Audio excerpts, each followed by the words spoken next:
It started with a whisper, not a scream, not chaos, just a quiet, unnatural sound, a language no one had ever heard before. Not her family, not the doctors, not even the best linguistic experts in the world. But here's what made it terrifying. She wasn't just speaking it, she was describing things that hadn't happened yet. Welcome to Endless Tales TV, where stories don't just entertain, they stay with you. If you love deep, mysterious stories, emotional stories, motivational stories, love stories, betrayal stories, and many more, make sure you subscribe, because this one will stay in your mind long after it ends. The rain didn't stop that night. It came down hard, almost angry, aggressive. Thunder cracked across the sky, shaking the windows of Elena Kovac's apartment, which was located in West Virginia, United States of America. The lights flickered once, twice, and then darkness. Elena, her roommate, called from the other room. No response. Elena stood near the staircase, holding her phone. The flashlight barely cut through the darkness. Her breathing slowed. Careful steps, wood creaking under her feet. Step by step, her foot slipped. Time slowed. Her body tilted backward. Her hand reached for the railing. Missed. Then, impact. Her head struck the edge of the stair. A sharp sound, then silence. Everything faded. A faint beeping sound. Steady, rhythmic. Elena was brought to the hospital by her roommate, Elizabeth, which gives the hospital details, such as her name, age, and other things. Elena's eyes opened slowly, blurry lights above her, white ceiling, the smell of antiseptic, a little tie of bandage on her head and on her arm. "You're awake," a nurse said gently. Nurse Anya Petrov leaned closer, her voice calm but cautious, relief in her voice. "You're in the hospital. You had a fall." Elena blinked, trying to focus, trying to speak. "Elena, can you hear me?" Elena blinked. Anya smiled slightly. "That's good. You're okay." She checked the monitor, then leaned in again. "Can you tell me how the fall incident happened?" Elena opened her mouth and answered, but the words are not right. They flowed smoothly, almost beautifully, but the words are not English. The nurse frowned. "I'm sorry. Can you repeat that?" Elena spoke again. Same language, same tone. The nurse stepped back slightly, confused, unsettled. The nurse called the doctor immediately. "Dr. Markovic, you need to come here." Moments later, Dr. Sofia Markovic walked in. "What's going on?" Anya pointed slightly. "She's speaking, but I don't understand it." Dr. Markovic turned to Elena.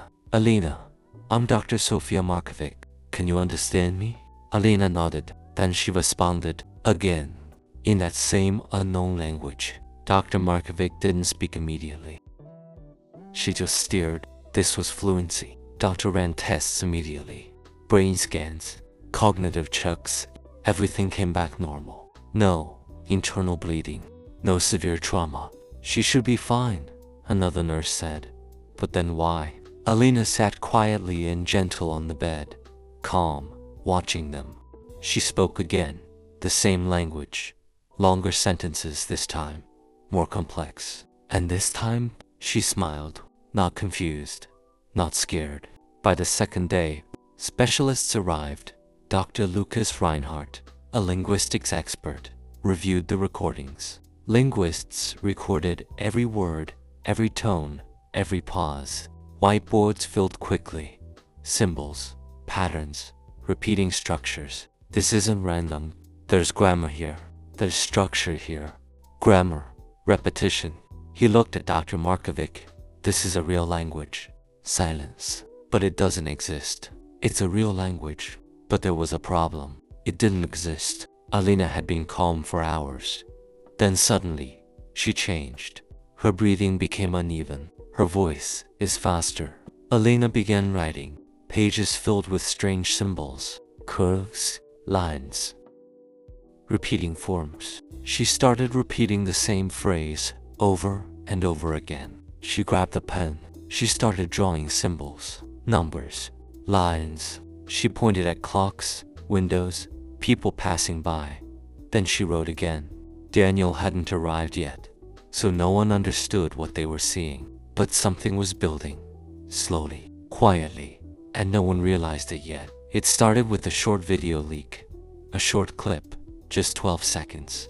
Elena speaking. She was calm, fluent, unknown.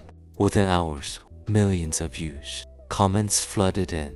Is this real? This has to be fake. That language sounds structured. People gave it names. The future tongue, the unknown code, the language of fate. But no one understood the truth. Not yet. The room froze. No one moved. A doctor said. They recorded everything, but no one understood a single word. 6 hours later, the call came in. A train derailment. Location, exactly where Elena had pointed. Time, exactly when she had written. Silence filled the room. No one spoke, because now everything had changed. The room didn't feel the same anymore. No one spoke, not because they didn't have questions, but because they were afraid of the answers. The train crash was real, verified. Dozens, injured. Everything Elena had written matched perfectly. A senior doctor finally broke the silence. This changes everything. Another voice, quieter this time. We're not dealing with a condition anymore. Elena sat still, watching them, calm again, like nothing had happened. And somehow, that made it worse. 2 days later, he arrived, Daniel Varga. He was in his late 20s, quiet, sharp eyes, the kind of person who didn't talk much, but he noticed everything. He wasn't impressed, not by the headlines, not by the viral videos, not even by Elena. He walked into the observation room, watched her silently for a full minute, then said just one thing: play the recordings again. Hours passed.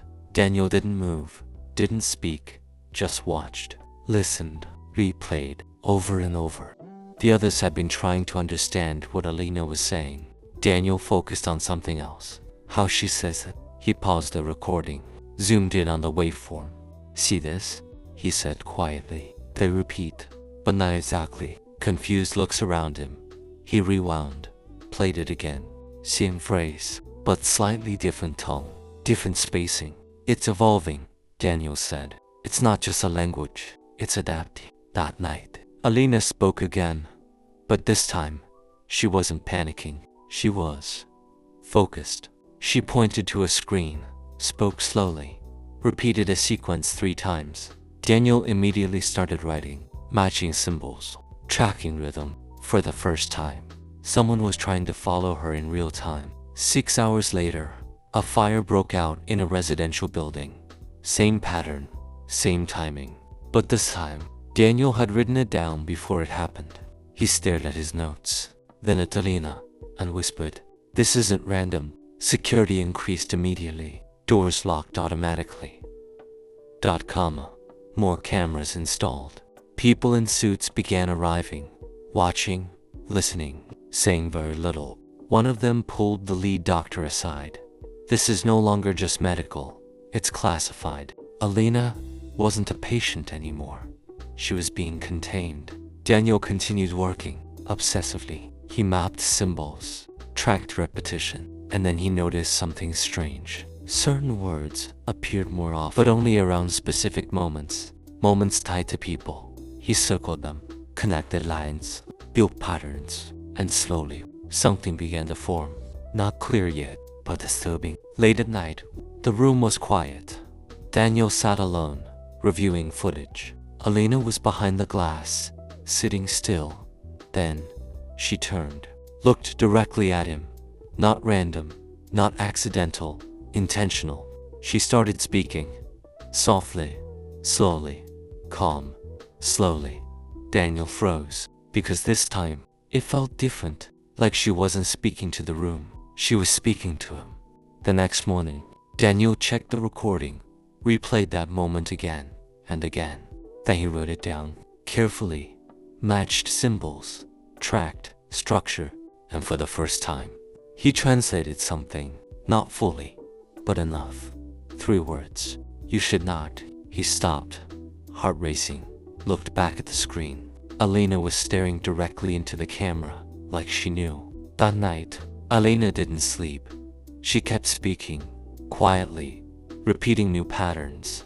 Daniel listened from another room, writing everything down, and then he noticed it. A new symbol, one he had never seen before. Come, repeated, come, again, and again. He circled it. Something about it felt important or dangerous. It happened without warning. No announcement, no explanation, just movement. At 3:14 a.m., Elena was taken, not in an ambulance, not in public, a secure research facility, but through a secured convoy of black vehicles, windows tinted, routes changed twice, mid-gunny. No one spoke her name. Inside the vehicle, Elena sat calmly, still speaking softly, that same language. But now, it wasn't random anymore. It had rhythm, like a message repeating itself. Director Helena Strauss took control. Cold, precise. Agent Victor Hale oversaw operations. Rules changed. Access restricted. Elena was no longer a patient. She was being contained. They arrived at a place that didn't exist on public maps. A research containment facility. Concrete walls. Silent corridors. No signs. No names. Just numbers. Daniel was already there. Waiting. Watching. He wasn't told much. Only this. From now on, she is under classified observation. Elena was placed in a reinforced glass room. Monitored 24/7. No contact allowed. No direct interaction. But she didn't resist. She didn't panic. She adapted, and that scared them more. Because within hours, her speech changed again.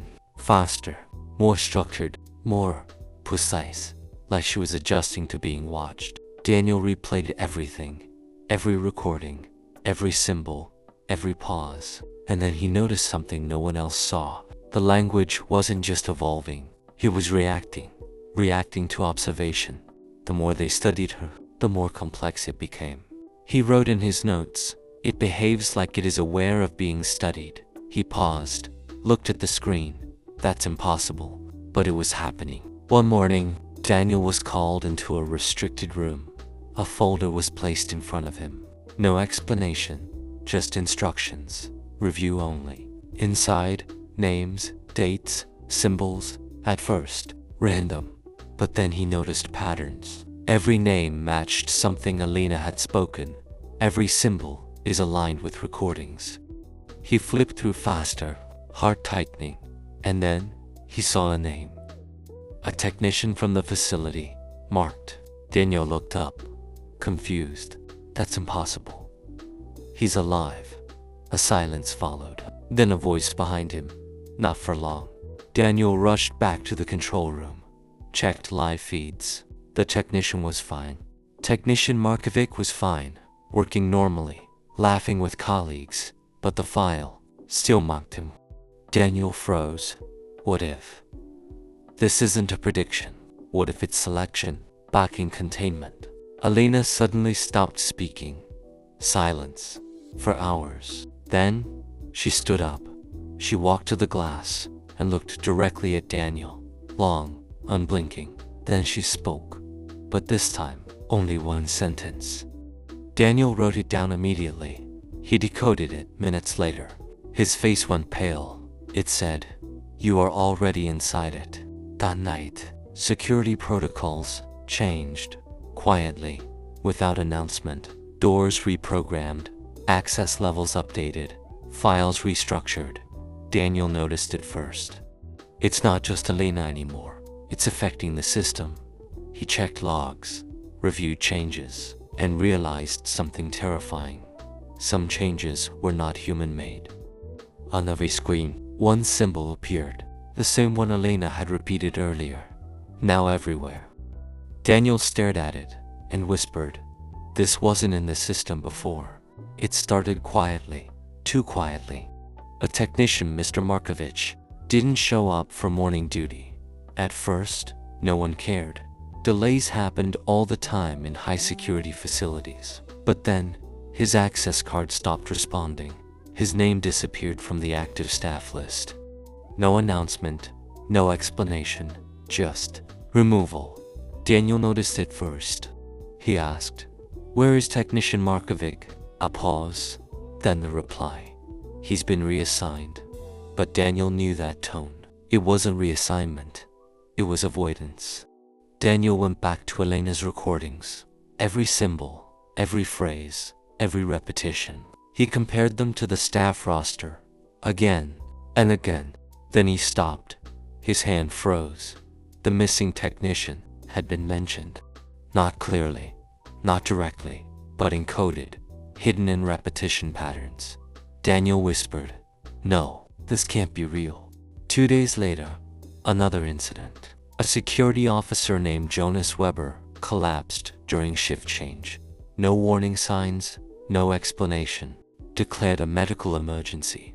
But Daniel wasn't convinced. He checked Elena's latest recordings. There it was again.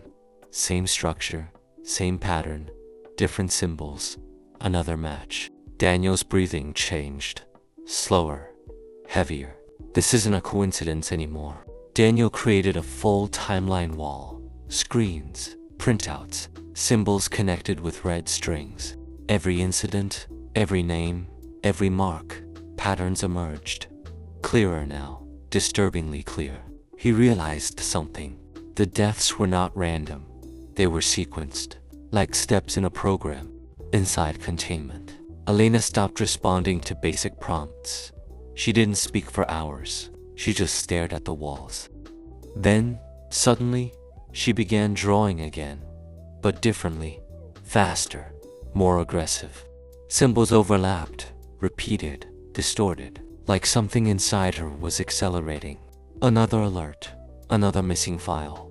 A junior researcher assistant, Clara Weiss, gone, no trace, no explanation. Daniel rushed to the system logs and found it. Same pattern, same sequence, same structure. He slammed his hand on the desk. This is a list. Daniel stayed alone in the room that night, watching everything, replaying everything. And then it hit him. The pattern wasn't just predicting deaths, it was organizing them. He whispered, "No, this isn't forecasting. This is scheduling." Silence. For the first time, Daniel felt afraid of the system itself. That night, Elena broke silence, but not like before. Slower, controlled, precise. She walked to the glass, looked directly at Daniel, and said, "They are already marked." Daniel froze. "Marked by what? Marked by who?" he asked. Elena tilted her head slightly, then whispered, "The system remembers everything." The next morning, something changed. Access levels shifted again. Unauthorized. Files locked themselves. Logs rewrote. Daniel checked his own clearance. It had been downgraded. Without approval, without notice. He whispered, "It's evolving us now." Daniel didn't sleep. Not properly. Not for days. Every screen in the facility felt different now. He couldn't explain it. But he felt observed, not by cameras, by something deeper. He checked logs again. Then he froze. His own name had appeared in system activity logs. Access attempts. Unknown source. He whispered, "That's not possible." Inside containment, Elena stopped drawing symbols, stopped repeating patterns. Then suddenly, she started laughing. Softly, almost gently. Daniel rushed to the glass. "Elena, what's happening?" She looked at him, calm, and said, "You are closer now." Daniel went back to his files. Everything Elena had ever said, every symbol, every sequence. But now something has changed. One symbol appeared more frequently, repeated, centered around him. He checked again and again. His pulse quickened. It wasn't random, it was focused on him. Daniel sat alone in the observation room, screens glowing around him. He replayed Elena's recordings, slower now, carefully, and then he heard it. A fragment, hidden in the noise. A phrase, repeated. "You opened it." Daniel froze, rewound, listened again. Same words, same tone. But now, it felt directed at him. Daniel searched restricted archives, bypassing protocols, ignoring warnings. Then he found it, a hidden folder, unnamed, locked behind multiple layers. He bypassed it.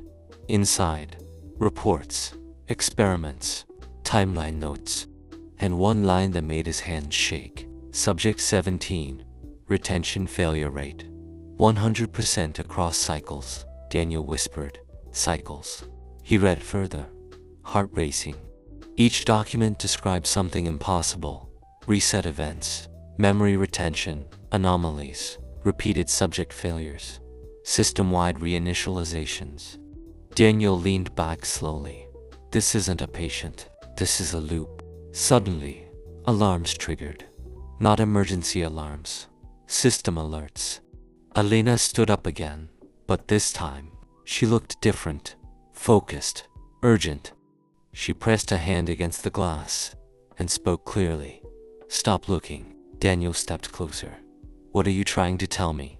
Elena hesitated for the first time, then said, You are inside the pattern now. Daniel returned to the system logs and saw it. A full cycle record.